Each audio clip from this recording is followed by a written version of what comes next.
Welcome to Lyra Echo Stories, where every story echoes emotions, memories, and hidden truths.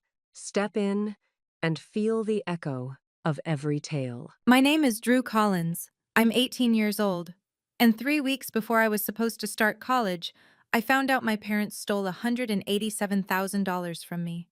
My grandmother saved that money over 18 years, every month, every single month, so I could have a future. My parents drained it all to buy my brother a house. And when I asked why, my mother looked me straight in the eyes and said, "Because he's the one who actually matters in this family." I didn't scream. I didn't beg. I picked up the phone and called my grandmother. What she did next made the evening news. Before we begin, if you connect with this story, please take a moment to like and subscribe, but only if it truly speaks to you.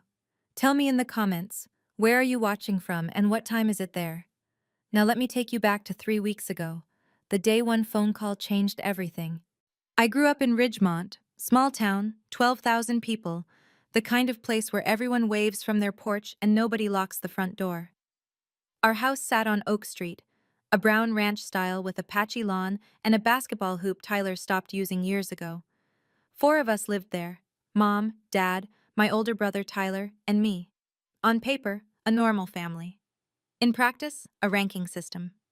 Tyler was the sun. I was background noise. He dropped out of college his sophomore year. His mom threw him a dinner, called it a fresh start celebration. He quit 3 jobs in 2 years. Mom called each boss ungrateful. He moved back home at 24. Mom redecorated his old room. Me? I made honor roll every semester. I joined debate team, worked part-time at the coffee shop on Birch Avenue starting at 15, bought my own textbooks, my own clothes, never asked for gas money. And every time I brought something home, a trophy, a grade report, an acceptance letter, Mom would glance up from whatever she was doing and say, "That's nice, Drew." I remember one evening specifically, junior year. I walked in with a report card, straight A's again, and Mom was on the phone with Tyler. She waved me off without looking, pointed at the kitchen counter. I set the report card down. It was still there 3 days later, unopened. Dad sat at the end of the table most nights, quiet, eyes on his plate. He never said I didn't matter. He just never said I did. The only person who ever made me feel like I counted was my grandmother, Grandma Ruth. She told me when I was 10, "This money is yours, sweetheart. I saved it for your future." I never doubted that. Not once. I didn't know Mom had started draining the account the previous November. Let me tell you about my brother, Tyler Collins, 26, tall, easy smile, the kind of guy who walks into a room and everyone likes him. He got that from Mom, the charm, but the way people just gravitate. What he didn't get was follow-through.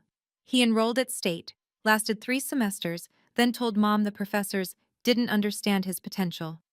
She agreed. He tried sales, quit, tried bartending, fired, tried freelance graphic design, which mostly meant sitting in his apartment scrolling Reddit while invoices went unpaid. Every single time, Mom had an explanation. The system isn't built for creative people like Tyler. His boss was threatened by him. He just needs the right opportunity. And every single time I succeeded at something, Mom had an explanation for that too. Girls have it easier, less pressure. Drew's just book smart. That's not the same as real world smart. She doesn't have Tyler's burdens. Thanksgiving last year. I'd just gotten accepted to 3 universities. I was waiting for Mom to bring it up at dinner. She didn't. As instead, she stood at the head of the table, raised her glass, and said, "I want everyone to know, Tyler is going to do something incredible. I believe that with my whole heart." The table clapped. Uncle Jim, Aunt Patty, Cousin Sarah, everyone. Nobody mentioned my acceptances. Not one person. Dad sat at the far end, fork in hand, staring at his mashed potatoes like they held the answers to something. After dinner, my phone rang. Grandma Ruth. She wasn't at Thanksgiving. Bad knee that winter. But somehow she knew. Her voice was careful, deliberate. "Drew, I need you to keep everything I've ever sent you. Every envelope. You understand me?" I didn't understand. Not then. "Yes, Grandma. I will." I wish I'd asked why. 3 weeks before move-in day, a Tuesday in July. I'm sitting at the kitchen counter with my laptop open, finalizing my enrollment checklist. Housing deposit, paid from my coffee shop savings. Meal plan, selected. Tuition, to be transferred from my college fund. I call the bank to confirm the wire instructions. Routine. I've rehearsed this call in my head for months. The woman on the line asks for my social security number, date of birth, account verification. I give her everything. Then silence. Not a pause. Silence. The kind where you can hear someone choosing their words.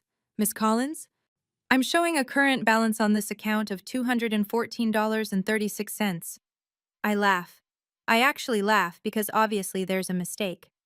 I'm sorry. Can you check again?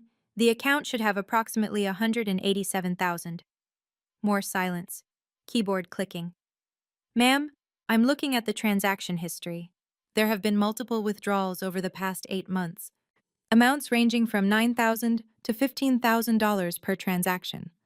The withdrawals were authorized by the custodian on the account, a Mr. Roy Collins. My father. I don't say anything. The kitchen is so quiet I can hear the refrigerator humming. Through the window, I see Tyler's new truck in the driveway, the one he got last month. The one Mom said was a good deal from a friend. My hands aren't shaking. They should be, but they're not. Everything is just still. Like the world pressed pause and forgot to press play. $214 out of 187,000. 8 months. They'd been taking it for 8 months. I set the phone down gently, stood up from the counter, and I went to find my mother. She's in the living room, feet up on the ottoman, watching some renovation show. Glass of iced tea sweating on the side table, completely at ease. Mom, where is my college fund? She doesn't flinch. He doesn't even look surprised. She picks up the remote, mutes the TV, and turns to face me like I've just asked about the weather. We used it for your brother's house. He needed it more than you do. The room tilts. Not physically, but something shifts inside me. Some load-bearing wall I didn't know was there just cracked. That was my money. Grandma Ruth saved it for me. Mom smiles. Not warm, patient. The way you'd smile at a child who doesn't understand how the world works yet. Your grandmother can save all she wants. I'm your mother. I decide what's best for this family. That was a custodial account. Legally, it's mine. She stands, walks toward me, close enough that I can smell her perfume, that vanilla one she wears to church. You want to talk legal? Fine, sue me. But remember who raised you, who fed you, who kept a roof over your head. She tilts her head, studies me. Tyler needed a stable foundation, a home, something real. You? She waves her hand like she's brushing away a fly. You'll figure it out, you always do. And then the sentence, the one I'll carry for the rest of my life. He's the one who actually matters in this family. She says it the way you'd state a fact. Sky is blue, water is wet. Your brother matters more than you. Then she unmutes the TV and sits back down. I'm still standing there, but something inside me has already left the room. And I close my bedroom door and sit on the edge of the bed. My hands are steady, my breathing is even. But inside, the math is already running. Tuition deposit, $5,000, due in 10 days. If I miss it, I lose my spot. If I lose my spot, the pending scholarship application, the one tied to enrollment, dies with it. 4 years of honor roll, debate trophies, recommendation letters, SAT prep at the library because I couldn't afford a tutor, all of it, gone. I have $812 in my checking account. That's 4 months of coffee shop tips. It won't cover the deposit, let alone a semester.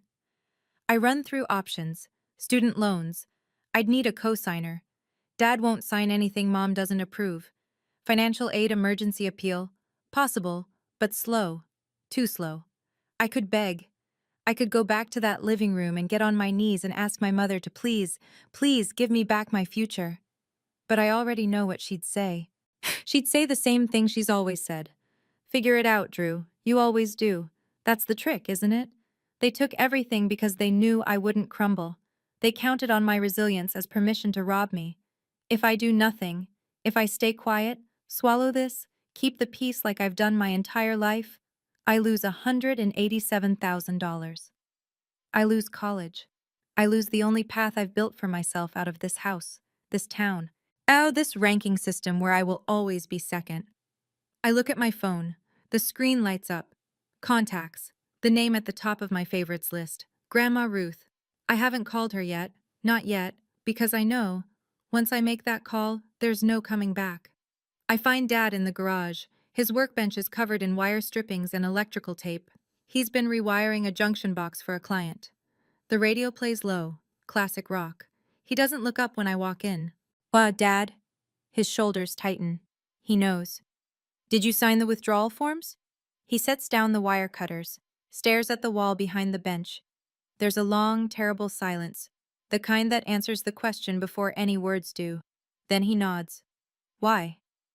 Your mother said it was the right thing for the family. For the family? Or for Tyler? He turns. His eyes are red at the edges. Not from crying, from not sleeping. I can see it now. The way his jaw clenches. At the way his hands fidget. He's known this was wrong the entire time. Tyler is your brother. We're all family. The money, it'll come back around, Drew. Come back around. I repeat it. Let it sit in the air between us. $187,000 will just come back around. He looks away. Your mother thought. I'm not asking what Mom thought. I'm asking what you thought. You signed those forms, every single one, for 8 months. Nothing. He picks up the wire cutters again, holds them like an anchor. You signed away my future, Dad, and you can't even look at me. He doesn't look at me. He doesn't say another word. I leave the garage, walk through the kitchen, past the counter where my report card sat unopened for 3 days, past the living room where Mom's renovation show is still playing.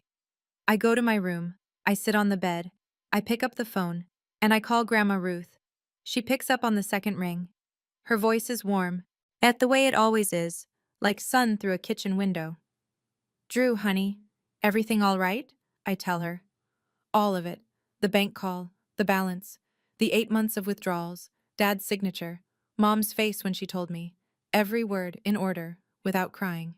When I finish, there is silence. 10 seconds, maybe more. Then her voice comes back. And it's different. Not warm anymore, sharp, controlled, like a blade wrapped in velvet. They took all of it? Yes. Grandma. When? Over the last 8 months. Your father signed? Yes. And your mother knew? She planned it. Another silence. I hear her breathing, slow, deliberate, the way she breathes when she's thinking, really thinking, about what comes next. Drew, listen to me carefully. Her voice is steady now. No tremor, no hesitation. That money is yours, not theirs, not the family's. Yours. Do you understand me? Yes, ma'am. I have every document, every single one. From the day I opened that account. Something in my chest loosens. Not relief exactly, more like the moment you realize you're not alone in a dark room. Grandma, I don't know what to do. You don't need to know yet. That's what I'm here for. A pause. Are you safe? Do you need to come to my house tonight? I'm okay. Tomorrow morning, 8 o'clock. My kitchen table. Bring everything I've ever mailed you. Every envelope, every letter, every document. But can you do that? Yes. Good. Get some sleep, sweetheart. We have work to do. I hang up and stare at the ceiling. She'd kept copies, all 18 years. She'd kept everything. I wonder, had she always known this might happen? Morning. I'm pulling on my shoes by the front door when Mom appears in the hallway. Hair done, lipstick on, arms crossed. Where are you going? Grandma's house. Her face changes. Not anger, something colder. Recognition. It's like she's been waiting for this move and already has a counter prepared. You called your grandmother about this. It's her money she saved. She deserves to know. Mom steps closer. Her chin trembles, right on cue. Drew, you are tearing this family apart. Do you understand what you're doing? The tears arrive. Practiced, precise. Your grandmother doesn't understand our situation. She never has. She's always judged me. This isn't about judgment. Mom. You're choosing her over your own mother, after everything I've done for you. I watch her perform. The quivering lip, the hand pressed to her chest. I've seen this exact routine 100 times. When Dad questioned the credit card bill, when Tyler's landlord called about late rent, when Aunt Patty asked why I wasn't in the Christmas card photo. Cry, deflect, reframe. Make yourself the victim. Dad stands behind her in the hallway, arms at his sides, silent. A witness to everything, as a participant in nothing. I'm not destroying this family, Mom. You did that when you stole from me. Her eyes go flat. The tears stop like someone turned off a faucet. Be very careful, Drew. I step past her. She doesn't move to block me. She doesn't need to. She's already reaching for her phone as I walk out the door. I'm barely in the car when I see it through the window. Mom pacing the kitchen, phone to her ear, gesturing wildly. She's calling Tyler, I'm sure of it. And damage control has already begun. Grandma Ruth's house sits on Maple Street, a small white cottage with blue shutters and a porch swing that's been there since before I was born. Hydrangeas along the walkway. Wind chime by the door. It always smells like coffee and lavender inside. She's waiting at the kitchen table, reading glasses on. A blue folder open in front of her, and beside it, a second folder, and a third. I stop in the doorway. Grandma, how long have you had all that? 18 years, she says without looking up. Sit down. I sit. She slides the first folder across the table. Inside, the original UTMA account opening document. My name, Drew Collins, beneficiary. Dad's name, Roy Collins, custodian. Dated the month I was born, notarized. Second folder, annual account statements, every single year. 18 of them, organized chronologically with color-coded tabs. Third folder, the most recent statement. Then current balance, $214.36. She taps it with her finger. I requested these from the bank every January. Every year, because I know my daughter. She looks up at me over her glasses. I love Diane, but I have never trusted Diane with money. My throat tightens. You knew this could happen. I hoped it wouldn't. She closes the folder gently. But I prepared for the possibility. That's not the same as expecting it. She stands, pours me coffee without asking, sets the mug in front of me. I'm calling Margaret Bowen this morning. She's the best estate attorney in this county, and then we're going to get back every cent that belongs to you. I wrap my hands around the mug. Grandma, she's your daughter. Ruth Hartwell looks at me. Her eyes are steady, clear, 74 years old, and absolutely unshakable. And you're my granddaughter, and what she did is a crime. But she did more than call a lawyer, much more than I could have imagined. And Margaret Bowen arrives at 2 that afternoon. She drives a silver sedan, wears a navy blazer even in July, and carries a leather briefcase that looks like it's survived 30 years of courtrooms. 60 years old, gray hair pinned back, handshake like a vice. She sits at Grandma Ruth's kitchen table, puts on reading glasses, and goes through every document in those blue folders, page by page. 20 minutes of silence except for the occasional sound of paper turning. And then she takes off her glasses and sets them down. Mrs. Hartwell, this is straightforward. She looks at me. Drew, this is a UTMA account. Uniform Transfers to Minors Act. The money in this account has belonged to you since the day your grandmother deposited it. Your father was named as custodian, meaning he had a fiduciary duty to manage it solely for your benefit. She taps the final statement. At withdrawing $187,000 to purchase a home for another family member is not managing it for your benefit. It is a clear violation of fiduciary duty, and given the amount, this constitutes felony theft of custodial funds under state statute. The word felony hangs in the air like smoke. What are Drew's options? Grandma Ruth asks. 2 paths: civil lawsuit for restitution, getting the money back, and a criminal complaint filed with the district attorney's office. Margaret pauses. You can pursue one or both. Ruth looks at me. I look at her. She doesn't tell me what to do. She never has. She just nods, once, and waits. Both, I say. Margaret writes something in her notebook and closes it. I'll file the complaint tomorrow morning. I'll need both of you available for statements. She shakes our hands at the door, firm, professional. The wheels are turning now. And they don't stop for anyone. After Margaret leaves, I expect Grandma Ruth to sit back down. Rest. Process. She doesn't. She picks up her phone and scrolls through her contacts with the focus of a woman who has already mapped out her next 3 moves. Grandma, what are you doing?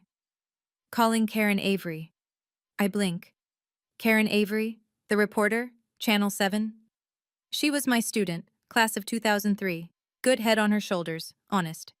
Grandma, are you sure? That's that's public. Everyone will know. Ruth sets the phone on the table and looks at me. Really looks at me. Not with anger, not with urgency, with the calm certainty of someone who has watched her daughter rewrite the truth for 40 years. Drew, listen to me. Diane is already controlling the story. I guarantee she's called 5 people this morning and told them this is a misunderstanding, a family squabble. She'll go to church on Sunday and shake hands and smile and say her mother is being difficult. She leans forward. Your mother has survived every crisis in her life by making sure nobody hears the other side. She relies on our silence. That's how she operates. That's how she's always operated. I think about the Facebook post I know is coming, the one where Mom casts herself as the victim. I think about how convincing she is, how she cried this morning on command, how even I, my who knows better, almost believed her. If we stay quiet, Ruth says, she turns this into a family disagreement. The DA sees a he said, she said, and she walks away. She picks up the phone again. I didn't save that money for 18 years to let my daughter steal it in silence. She dials. I sit at the table and realize my grandmother isn't just angry, she has a plan, and I have no idea yet how far it will go. By that evening, Mom is in full operation. My phone buzzes 11 times between 6 and 9 p.m. I don't answer. She calls Grandma Ruth. No answer. She texts us both. This is a family matter. You are destroying everything. Tyler will pay it back. Just give us time.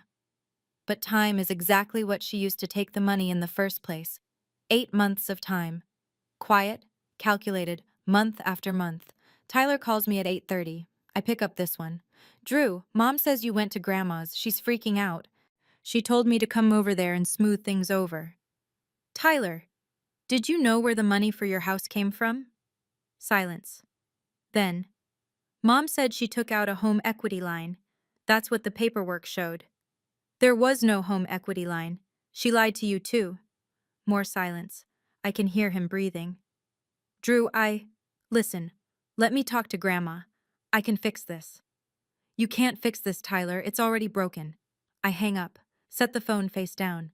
And meanwhile, and I don't find this out until the next morning, Mom is calling neighbors, friends from church, posting in the Ridgemont Community Facebook group at 9:47 p.m. Please pray for our family. My mother is trying to tear us apart over a misunderstanding about finances. I've always put my children first. I just ask for your prayers and understanding during this painful time. 62 reactions by midnight. Hearts, prayer hands. Stay strong. And Diane. She was already rewriting the story. That's what she does. She was never going to stop. Not until someone told the truth louder. And right about then, I didn't know. But Grandma Ruth was sitting in her kitchen, drafting an email to Karen Avery with 3 blue folders at her elbow. I sat in my room that night staring at Mom's Facebook post. 62 people sending her prayers. And I thought, am I the one in the wrong here? She called it a misunderstanding. A part of me, and the part that spent 18 years wanting her to love me, wanted to believe that. But $214 in my account is not a misunderstanding. That's a choice. And her choice didn't include me. If your mother took $187,000 from you and called it a family decision, would you believe her? Or would you keep going like I did? Tell me in the comments. 2 days later. Saturday, my high school graduation party. I don't want to go. And it feels like walking into a stage play where everyone has the wrong script. But Grandma Ruth calls me that morning and says, "Go, sweetheart. Smile. Be gracious. Let your mother feel comfortable." Something about the way she says it makes me think this is part of a larger design. But I don't ask. The party is at our house on Oak Street. Mom has gone all out. Streamers in the school colors. A banner that reads, "Congratulations, Drew," in gold letters. Catered sandwiches from the deli on Main. A sheet cake with my name on it. 30 people fill the living room and spill onto the back patio. Uncle Jim and Aunt Patty. Cousin Sarah. 3 of my teachers, including Mrs. Patterson, who taught me AP English for 2 years. Neighbors. Mom's church friends. A few of Dad's work contacts. Tyler is here too. He sits in the corner of the patio with a beer, barely talking. He looks like a man who hasn't slept in 3 days. Mom glides through the room like she's hosting the Emmys. A lipstick perfect, smile locked in place. She touches shoulders, refills glasses, laughs at every joke. At one point, she stands near the banner and puts her arm around me for a photo. "I'm so proud of this girl," she announces to no one in particular. "My independent little fighter. She's going to do amazing things." I smile for the camera. I say thank you when people hand me cards. I eat cake. But the whole time I'm watching, counting faces. 30 people in this room. Not one of them knows my college fund is gone. Not yet. It happens halfway through the party. I'm standing by the food table when Great Aunt Bonnie, Mom's aunt, walks up with a napkin in one hand and a smile so genuine it makes my chest ache. "So, Drew, where are you headed for college, sweetheart? I know Ruth must be so proud." The room doesn't exactly go quiet, but conversations thin. A few people turn. Before I can answer, Mom is there. Is materializing out of nowhere with her hand on my shoulder, squeezing just hard enough. "Oh, Drew is still figuring things out.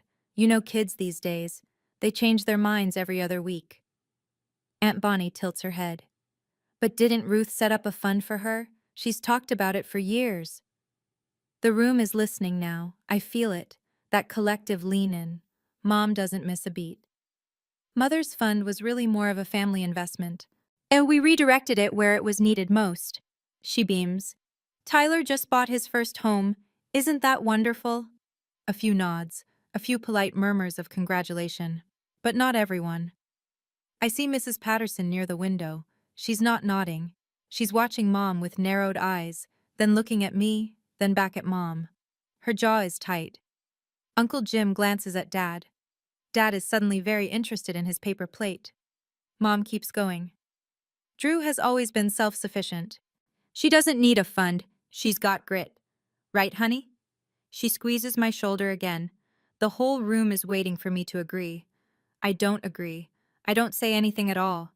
I just look at my plate and think, she just told 30 people she stole my money, and she doesn't even realize it. After the party, the backyard empties slowly. Paper plates in the trash. Leftover cake on the counter. Mom inside, doing dishes, humming like nothing happened. Tyler catches me on the back porch. Drew? Wait." I stop. He looks terrible, eyes bloodshot, hands in his pockets, shifting his weight like a kid standing outside the principal's office. "That fund, was it really yours? Like, legally? Only yours?" I pull up the photo on my phone, the one I took at Grandma Ruth's kitchen table, the UTMA document. His eyes scan it. Beneficiary, Drew Collins.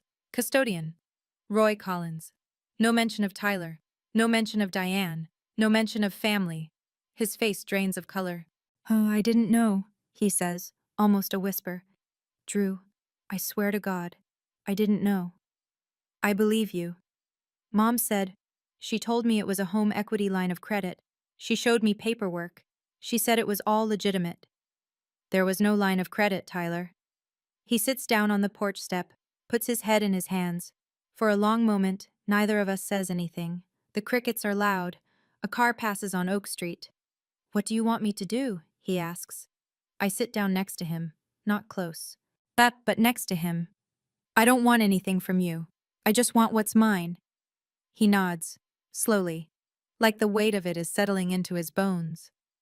"She lied to me too," he says quietly. "She looked me right in the face and lied." "Yeah," I say. "She did." We sit there in the half-dark, two siblings on opposite sides of a theft neither of us planned. And for the first time in our lives, we're on the same page. But I know, same page doesn't mean same ending. Monday morning. Mom opens the mailbox and finds an envelope from the law office of Margaret Bowen. I know this because I hear her scream from inside my bedroom, not a word. A sound, raw, furious, like an animal caught in a trap. 30 seconds later, she's banging on my door. You're pressing charges? Against your own parents? I open the door. She's holding the letter. Formal demand for restitution. Notice of criminal complaint filed with the district attorney. Are you out of your mind? Drew? You stole $187,000 from me, from a custodial account. That's a felony. This is our family. This is not, this is not something you take to a courthouse. I don't raise my voice. I don't need to. The facts do the work. You had 8 months to tell me. You chose not to. This is the consequence. And then, the shift. The tears again, right on schedule. She crumples the letter against her chest. Her lip quivers. Her voice drops to that wounded whisper she's perfected over decades. I was trying to help this family. Both my children. You don't know the pressure I've been under. Tyler didn't need my college fund, Mom. Her eyes harden. The tears evaporate. And there she is, the real Diane. Not the martyr, not the devoted mother, the woman who looked at her daughter's future and decided it was currency. If you go through with this, she says, voice flat, you will never be part of this family again. I hold her gaze. I already wasn't. She stares at me for 3 full seconds. Then she turns, walks down the hall, and slams the bedroom door so hard the family photos rattle on the wall. The next morning, Grandma Ruth called Karen Avery, and everything changed. Karen Avery arrives at Grandma Ruth's house on Wednesday at 10 a.m. A cameraman, a field producer, a gray Channel 7 van parked on Maple Street. Karen is in her early 40s, and sharp eyes. She shakes Grandma Ruth's hand at the door and says, Mrs. Hartwell, I haven't seen you since sophomore English. You were a terrible speller, Ruth says, but an excellent listener. That's what matters today. They sit at the kitchen table. The blue folders are open, camera rolling. Ruth tells the story the way she does everything, calmly, completely without embellishment. 18 years of saving. $500 to $800 a month from a teacher's salary and pension.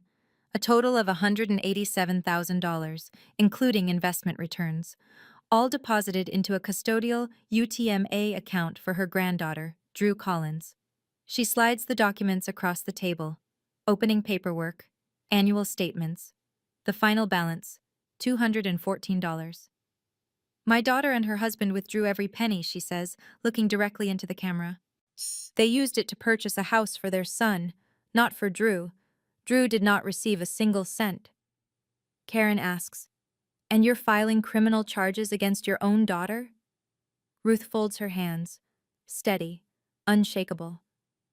I love my daughter. I will always love my daughter. But I love justice more. And Drew deserves justice.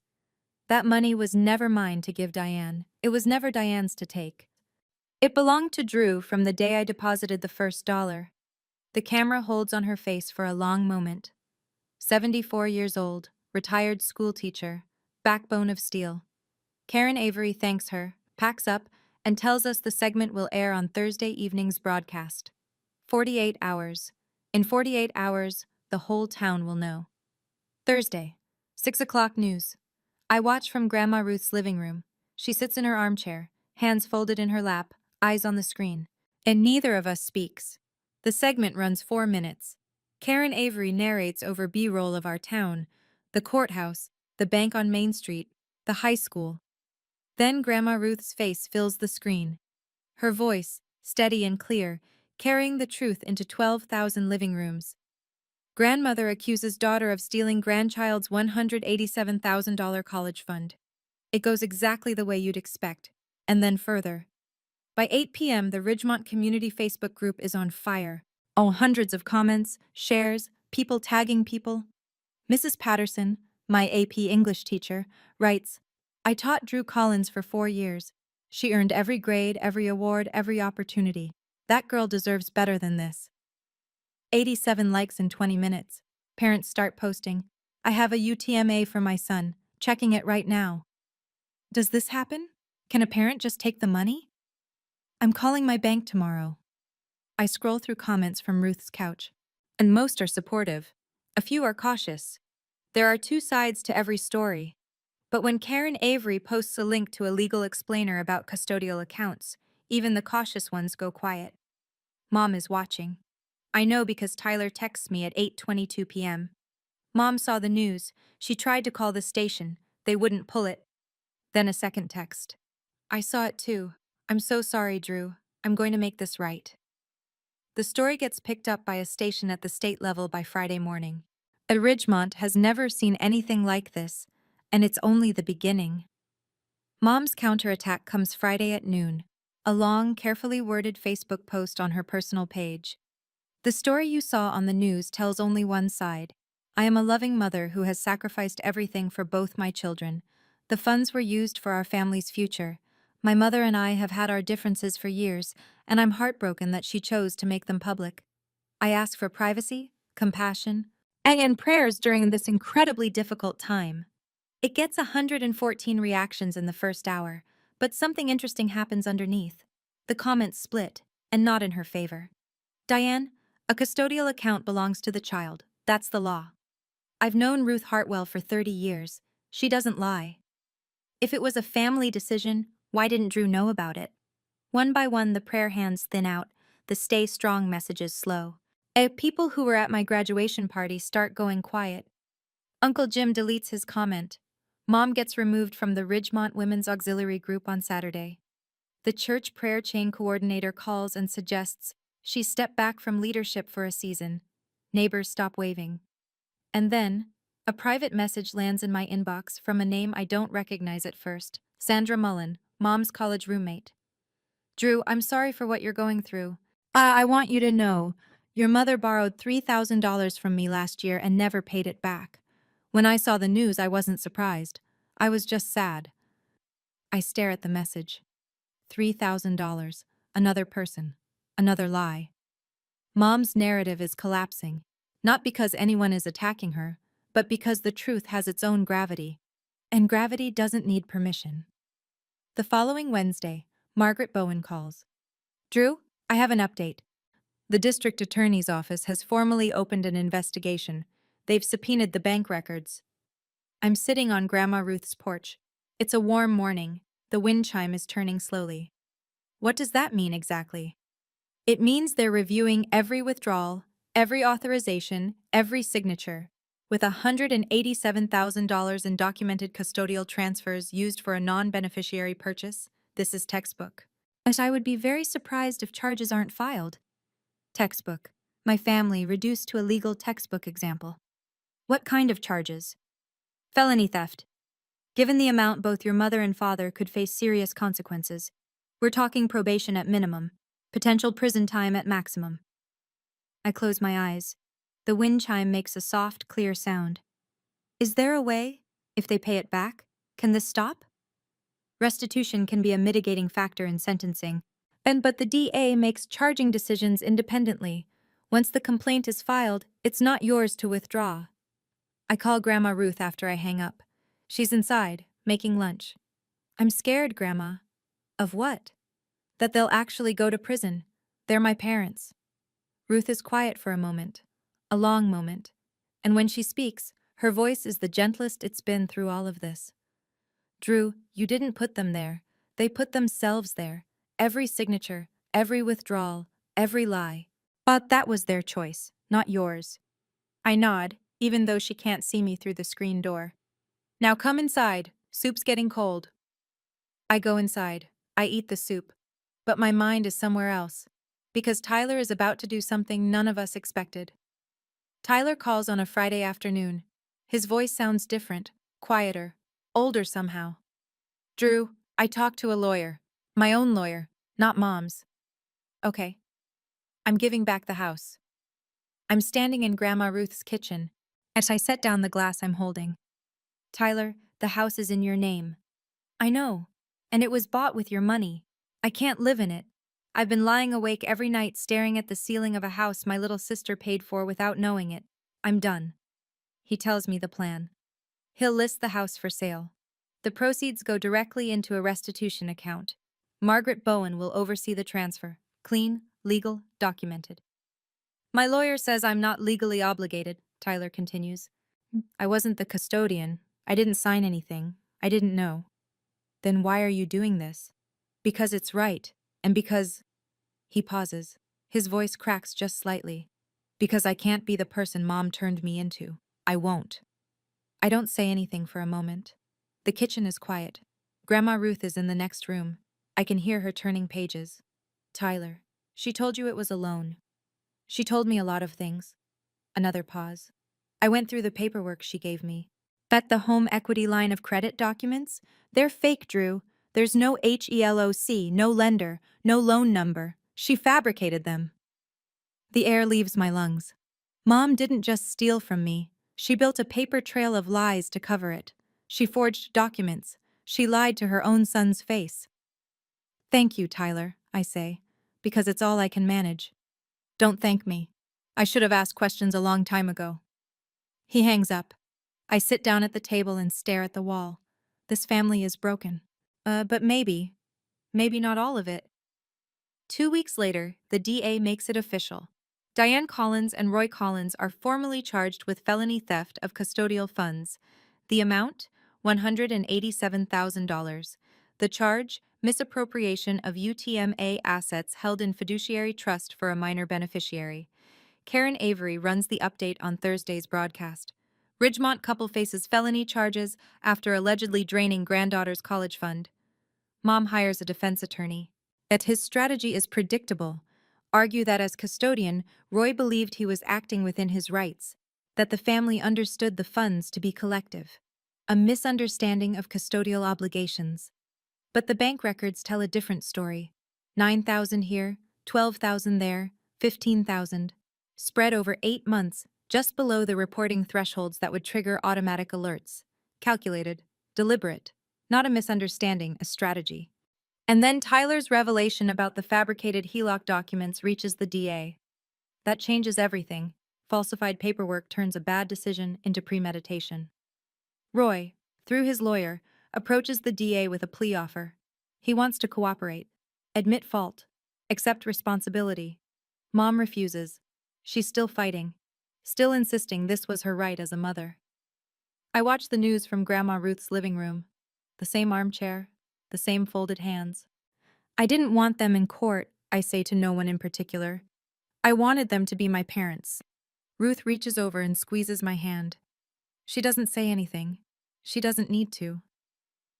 Outside, the streetlight on Maple flickers on. The sun is going down over Ridgemont, and the Collins family, whatever that word used to mean, will never be the same.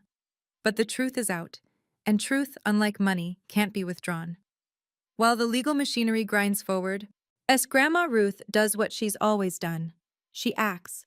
On a quiet Tuesday, she meets with Margaret Bowen at the attorney's office downtown. I sit beside her.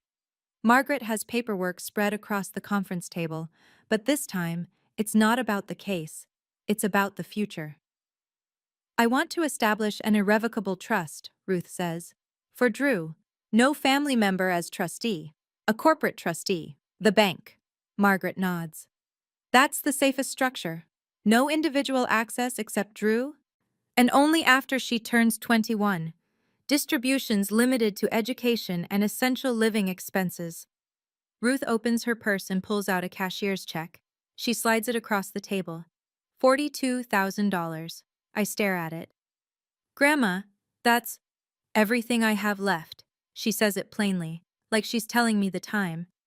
My savings, my pension reserve, everything that isn't this house and my Social Security. I can't take that. You're not taking it. I'm giving it. But the same way I gave the first dollar 18 years ago. She puts her hand on mine.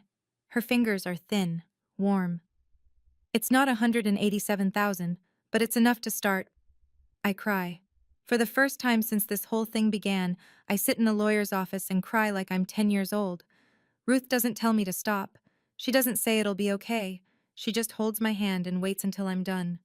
You are worth every penny, Drew. You always have been. Margaret files the trust paperwork that afternoon. $42,000. Protected, untouchable, waiting for me. My grandmother is 74 years old. She just gave away her entire safety net. For me. Because she believes I'm worth it. And for the first time in a long time, I believe it too. Consequences don't arrive all at once, they accumulate like snow on a roof, quiet at first, then heavy enough to change the structure. As Mom gets let go from her part-time job at Ridgemont Floral, Mrs. Garza, the owner, calls her into the back room on a Monday and says, "Diane, I can't have someone facing felony charges representing my shop. I'm sorry." Mom tells Dad it's because business is slow. Dad knows better. He doesn't say anything. Dad's work dries up too. He's a self-employed electrician, has been for 20 years, but in a small town, reputation is the only resume that matters. Two regular clients cancel contracts the same week. A third stops returning calls. Nobody sends a formal letter. They just disappear. Mom gets removed from the church women's auxiliary board. Not asked to step down. Removed. Pastor Davis calls the house and requests a private meeting. Mom doesn't go. The neighborhood shifts, subtle but unmistakable. Mrs. Whitfield across the street used to wave every morning. Now she checks her mailbox with her back turned. At the Petersons next door stop inviting my parents to the 4th of July barbecue. Tyler sells the house. It closes in 6 weeks. Net proceeds after fees, $178,000. Every cent goes into the restitution fund that Margaret Bowen set up. Tyler moves into a studio apartment across town. He picks up extra freelance work. He doesn't complain. Tyler and I still talk. Short conversations, careful ones. Yet he texts every few days. "Hope classes go well." I reply, "Thanks, hope you're okay." We're not where we were, but we're not gone either. The town doesn't forget. But the town also doesn't pile on. People just adjust. They rearrange their understanding of who Diane Collins really is. And that for someone who built her life on image, is the worst punishment of all. I don't ask for help. I never have. That's kind of the whole problem. But help comes anyway. Mrs. Toll Patterson, my AP English teacher, the one who watched Mom's speech at the graduation party and didn't nod, starts a GoFundMe 3 days after the Channel 7 story airs. The title? Help Drew Collins Get to College. Goal? $20,000. It hits 20,000 in 16 hours. By the 72-hour mark, the total is $67,000. Donations from across the state. $5 here, $50 there, a few anonymous gifts of $500. People I've never met. Writing notes like, "I was the overlooked daughter too. Go get your degree." And, "Ruth Hartwell taught my mother in 1987. The apple doesn't fall far." Then the university calls. The admissions office. A woman named Dr. Simmons. "Drew, we've been following your situation. We'd like to offer you a full tuition scholarship based on your academic merit and demonstrated community leadership." I'm sitting on Grandma Ruth's porch when she says it. My hand shakes for the first time in weeks. "So, full tuition?" "Full tuition. 4 years. We believe in you, Drew." I hang up and walk inside. Ruth is at the kitchen table. Always the kitchen table, reading the newspaper. I stand in the doorway. She looks up. "I got it," I say. "Full scholarship." Her face doesn't change at first. Then her chin trembles. Then her eyes fill. And Ruth Hartwell, the woman who filed criminal charges against her own daughter without shedding a single tear, cries. And it's the only time I've ever heard her cry. "I knew you would," she whispers. "I always knew." The GoFundMe gets redirected to living expenses and books. Every dollar accounted for. Every penny toward the future. And somewhere in the list of donors, an anonymous gift of $500. I find out later it was Tyler. 4 months later. October. The leaves on Maple Street have turned gold and the air smells like wood smoke in someone else's fireplace. Roy's plea deal goes through first. He pleads to misdemeanor theft, reduced from felony, in exchange for full cooperation and testimony.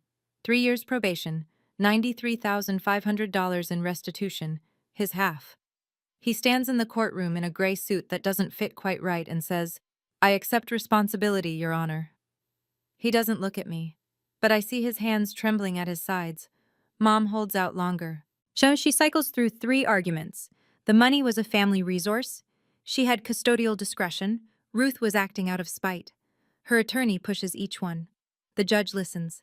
The evidence speaks louder. The fabricated HELOC documents seal it. In the end, Diane Collins accepts a plea. Felony theft, reduced to Class 4. 5 years probation, $93,500 in restitution, 200 hours of community service. No prison time, but a permanent felony on her record. And she says nothing in court. Not, "I'm sorry," not, "I was wrong." She signs the paperwork, stands, and walks out of the courtroom without looking at anyone. Tyler's house sale covers $178,000 of the total restitution. Mom and Dad owe the remaining $9,000 through monthly payments. Combined with Ruth's trust, the scholarship, and the GoFundMe, I start college in the fall. On time, fully funded, textbooks bought, dorm room assigned. And I sit on my new bed on move-in day and let the math settle in. Justice doesn't feel like victory. It feels like grief with a receipt. There was a moment, I keep thinking about it, if Mom had just said, "I'm sorry." 2 words. Would I have dropped the charges? I don't know. But she never said it, not once, not even today. That's the part I keep coming back to. Not the money, not the courtroom, the silence where an apology should have been. And I sometimes wonder, if your parents did this to you, and they never once said they were sorry, even with the evidence in front of the judge, even with the whole town watching, could you forgive them? Or would you hold the line? I don't have the answer yet. Maybe I never will. But I'd really like to know what you think. Would you forgive? Or would you protect your boundary? Tell me in the comments. I read every single one. It's November now. My dorm room is small. A single bed, at a wooden desk, a window that looks out over the main quad where students cut across the grass between classes. On the wall above my desk, there's one photo. Grandma Ruth and me on graduation day. She's wearing her blue cardigan, the one with the buttons she's had since I was a baby. I'm in my cap and gown. We're both smiling. It's the only photo from that day I kept. People ask me sometimes, friends here at school, a roommate, a professor who read the article, whether I hate my parents. And I don't. That's the honest answer, and it surprises people. I'm angry. I'm hurt in places I don't fully understand yet. But hate takes energy I'd rather spend elsewhere. What I feel is something quieter than hate and heavier than sadness. It's the weight of knowing that the people who were supposed to protect you chose not to. I'm not telling this story so you'll feel sorry for me, and I'm not telling it so you'll despise my mother. As I'm telling it because I spent 18 years believing that silence was strength, that if I was just good enough, quiet enough, easy enough, eventually I'd be seen. I was wrong. Silence wasn't strength. It was permission. And when I stopped giving permission, everything changed. If you're in a situation where someone in your family is taking from you, your money, your peace, your sense of self, I want you to hear this. Setting a boundary is not betrayal. It's not burning a bridge. It's building a door, one that only opens from your side. You get to decide who walks through. I don't know if my parents will ever come back to that door, but for the first time, the door is mine. I call Grandma Ruth every Sunday night at 7. She's still in the house on Maple Street, still has the blue shutters, the wind chime, the hydrangeas. She told me last week that the porch swing needs new chains. I told her I'd fix them over winter break. And she said she'd believe it when she saw it. The blue folders are still in her kitchen drawer. Just in case, she says. I don't argue. Tyler texts me every few days. Short messages. Nothing heavy. How's the food in the dining hall? Terrible, but free. Ha, hang in there. We're rebuilding something. I don't know what to call it yet. It's not what it was before, because what it was before wasn't real. This is slower, more careful, built on something that might actually hold. When Mom and Dad, I don't talk to them. No calls, no texts, no visits. 2 months after the sentencing, a letter arrived at my dorm. Handwritten. Mom's stationery. The cream-colored kind with her initials embossed at the top. I sat on my bed and opened it. Dear Drew, I know you may not want to hear from me. I want you to know that I did what I thought was right for this family. Your father and I have always tried to give both our children the best we could. And I hope one day you'll understand that. I read it twice, then a third time, looking for the word sorry. It wasn't there. I folded the letter, put it in my desk drawer, and closed it. Maybe one day I'll write back. Maybe I won't. But that choice, for the first time in my life, is mine. I look out the window at the quad. Students walking to class in the cold. breath visible, futures ahead of them. Mine too. For the first time in my life, my future is in my own hands. If you're still here, if you stayed through all of it, thank you. I know this story is heavy. I know it's the kind of thing that makes you want to check on the people you love and double check the accounts you thought were safe. I know because I felt all of that, and I lived it. I didn't tell you this for pity. I didn't tell you this for revenge. I told you because somewhere out there, someone is sitting in their bedroom right now, staring at a bank statement that doesn't make sense. And they're wondering if they're crazy. They're wondering if it's worth the fight. They're wondering if standing up means losing everything. It might. I won't lie about that. I lost my parents. I lost the version of my family I thought I had. I lost months of sleep and years of trust. But I gained something too. I gained my future. I gained my self-respect. I gained a grandmother who taught me that love and accountability aren't opposites. They're the same thing. And I gained this. The knowledge that I am not the person who sits quietly while someone takes what belongs to me. Not anymore. If that speaks to you, if you've been the quiet one, the overlooked one, the one who keeps the peace at the cost of your own peace, I hope you hear me. You are worth standing up for. Even when the person you're standing up to shares your last name. And Grandma Ruth, if you're listening, thank you for every envelope, every dollar, every Sunday phone call. I love you, more than I know how to say. Thank you for staying until the very end. If this story made you feel something, please hit subscribe and tap that notification bell so you don't miss what's coming next. And if you've ever dealt with a family member who took something that was yours, money, trust, your sense of belonging, I want to hear your story. Drop it in the comments. I read every single one, and so does this community. There's another story linked in the description about a woman whose in-laws tried to seize her inheritance at a family dinner in front of 40 guests. The way she handled it? You'll want to see how that one ends. I'll see you there.